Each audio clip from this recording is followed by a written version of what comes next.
How do I think of myself as a person? Well, that's a very good question because I really don't know how I see myself. But let me explain some things to you. Maybe you can help me like characterize myself because I don't know what I'm actually doing for this right now. When I was young, probably around first grade, I was in the car with my dad and he's like, so what you gonna do this fall? You gonna do football or you gonna do soccer? What are you gonna do? I told my dad this word for word. He tells me this like all the time. Dad, I just want to be a kid. And yes, Smith, I did just use that as one of my quotes. So I hope I get points for it. Most kids would just do what their parents told them. If they forced them to do a sport, they would do the sport. Me, I was not like that. I wanted to do what I wanted to do, not what my parents wanted me to do. And my parents, you know, luckily for me, were very loving and supported my ideas and hobbies and stuff that I wanted to do. That's what I wanted to say. I was always into sports when I was younger. I played a lot of baseball. That was my main sport. I played 1 year of flag football. I tried 1 year of basketball. I did play soccer for a while. Soccer and baseball were probably my biggest ones. And after a while, I realized that sports was just not my expertise. I hated the fact that I was playing a sport to win. And I wasn't playing to have fun because all my coaches just wanted to win. And that was their main idea of the sport. And I got stuck with that mindset and I really hated that. So I quit.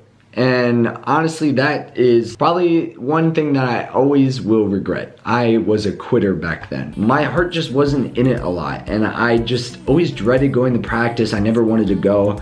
And a quote by Steve Jobs that I am using right now is, the only way to do great work is to love what you do. And I just did not love to play baseball at that time. Now, do I love playing pickup games of football with my friends in my backyard? Absolutely. Like that is my way of sports. I love to have fun. Honestly, another reason I think I just quit sports is because it was tough. I remember quitting the flag football because it was just tough. I was a great center though, by the way, just saying. And I quit basketball because it sucked and I was not good at it. And a quote by Barack Obama, when times get tough, we don't give up, we get up. Now, what did I pick up after I dropped sports? I picked up music. Joined the 5th grade chorale, and funny enough, I actually wanted to quit 5th grade chorale, and I tried to quit, and my chorus teacher said he can quit if he comes inside and tells me face to face that he wants to quit. And I did, and I cried, and he was like, just try this rehearsal one more time. And I did, and I really enjoyed it, and ever since then, I've been a part of music. I will always be grateful for that man. In middle school, I realized that I always tried to fit in. I tried to be the cool kid, especially in 6th grade. I would buy clothes to be considered one of the cool kids. And I at this point, I don't even know what that means. But what I realized is that your time is limited, so don't waste it living someone else's life. Quoted by Steve Jobs himself. But again, time, like, you don't have a lot of time in life. Like, you don't know when your life is going to end. You don't know how long you have left in your life. So stop wasting it. Stop wasting it trying to be somebody else. And that's what I realized. I realized that I gotta be my own person. Now, middle school, I got into theater. And theater is what I'm into now. It's what I'm going to minor in at college. So I'm still gonna continue it in my life. And it's made me become who I am today. And let me explain that. A quote I like to live by today is, do what you can't, which was said by Casey Neistat. He's a YouTuber that I watch. Very inspiring video that he made. And it basically means that, or at least how I interpret it, is that you should keep doing what you're doing, whether it gets hard, or do something that you're passionate about, whether you think it's impossible, because nothing is impossible. The word itself says, I'm possible, quoted by Audrey Hepburn. 2 quotes right there. Woo! Basically, like, just, I've learned that I shouldn't give in the towel so easily. I also like to think of myself as a screen actor. I love to be in short films. My friend Max does a lot of short films. You can go check out his stuff if you want to. I recommend it. But yeah, I've been in a few short films. You know, I'll like put some little clips in right now of like stuff that I've made, stuff that my friend Max made and stuff. And honestly, I love screen acting a lot more than I do stage acting. Is that true? Acting in general told me to do or do not. There is no try. Quoted by Yoda himself. Hope you're enjoying these quotes, Smith. Please give me points. Why I'm using that quote to describe how I am as a person and like how it's affected my life is that, yeah, you're gonna try, but it's basically overall, it's either you're gonna do something or you're not gonna do it. So you're gonna have to weigh out what you wanna do and what you don't want to do. What I'm trying to say is that I've learned to make decisions on my own. And is that I don't need other people to tell me what to do and what not to do. I can think for myself as to what to do and not to do. So go me, adulthood. All right, college, what up? Now this leads me to my next quote, which is, you miss 100% of the shots you don't take. Wayne Gretzky, quoted by Michael Scott. Yeah, I just used a quote what's inside a quote. No, God! I realized that if I'm going to try something, I'm gonna give it my full best ability. And if you don't try something, you'll never know what it's like. You gotta fail things to learn. You gotta fail things to make mistakes. Which brings me to my next quote. Let me get it out. A person who never made a mistake never tried anything new. Try new things in life. That is what I've learned. I've learned to go try new foods. I'm a very picky eater, for those of you who don't know. I have learned to go explore new places, talk to new people, and that is just a big life lesson that I've learned in the past like 3 years of my life.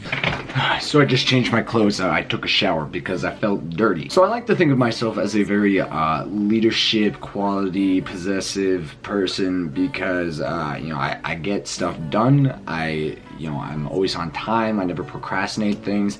I get the stuff done. I'm very organized, and with great power comes great responsibility. Uncle Ben from Spider-Man, the original one, not the Amazing Spider-Man. So I'm vice president and president for a lot of clubs, and I, take that as a big responsibility, and I gotta get stuff done. I gotta do things. I gotta be organized and make sure, I am being a good leader for the club and like the other officers and stuff like that, and that is important. And when I'm on my YouTube channel and I'm using that platform, I gotta make sure I'm using it for the better good and not for the better worse. That leads me to my next quote, which is, the two most important days of your life are the day that you are born and the day you find out why, which is said by Mark Twain. And I don't really read books. I'm trying to start to, but it's been a hassle. I have always been like this person that's always like, oh, I have a purpose in life. Like, I gotta find like what I want to do. Like, what is my reason for being here? Like, I still don't know. But a part of me feels like it is there to be there for the better good, to do good in the world. That's why I feel like I'm here, but I feel like it's a part of the reason I was born. I'm not usually this deep. My next two quotes kind of coincide with each other. The first one is, whatever you are, be a good one. Abraham Lincoln, very good guy, ended slavery. You can't hate him. The mind is everything. What you do, you become. And that is said by Buddha. I don't know if that is a person or if it's just like a Buddha, like the little Buddha statues. Those two quotes, it's like basically, you are what you eat. You are what you do. I look at myself as an actor, as a filmmaker. I make YouTube videos. I like to be in shows. I like to star in short films. And that is kind of what I want to do later in life. That is who I am. Like, that is what I feel like I am as a person. And that is what I've come to discover over my course of high school, and especially the last 2 years. Like, I've grown to see myself as who I am, truly, as a human being. But my next quote is, whether you think you can or you can't, you're right. Henry Ford, not Harrison Ford. Don't get confused with that. So basically, the reason why that quote is important to me is because if you have the mindset that you can't do it, you can't do it. Like, you're not gonna be able to do it. But if you have the mindset that you can achieve, that you can do, and you can conquer, you can, and you will. Girl, I can. And I will, because I'm me, I am awesome. I'm not this narcissistic. I don't know why I'm saying this stuff. My last quote that has to do a lot with myself is, I got that sunshine in my pocket, I got that good soul in my feet. Justin Timberlake, from my jam, can't stop the feeling. That is my jam and always will be my jam. I use this quote because I wasn't gonna do song lyrics, but then I said it's all that I could, so I was like, okay. So I use this because I love to just dance. Whenever I'm in a bad mood, if a good bop comes on, I'll dance. Especially when it's my jam, even if there is no dance floor. Basically, what I'm trying to say is that that dancing will always be my guilty pleasure. Not a guilty pleasure, but it'll always be like there for me when I need it. It's kind of like music. Music will always be there for me, and music has been a sole part of my life the past couple of years. That it's brought me friendship. It has brought me closer to people. It has guided me through tough times, and that is what is important to me, and that's what surrounds my life, is music, as well as acting and film as well. And that is how I reflect on myself. Don't know if that video did that, but I'm gonna stop right there. So I hope you enjoyed this video. If you did, I'm gonna post this on YouTube and put it, hand it in as a grade. So give it a good grade and give it a big thumbs up. Comment down below what you wanna see next. Hope you enjoyed this video. Miss Smith, or Mrs. Smith, God. And yes, peace.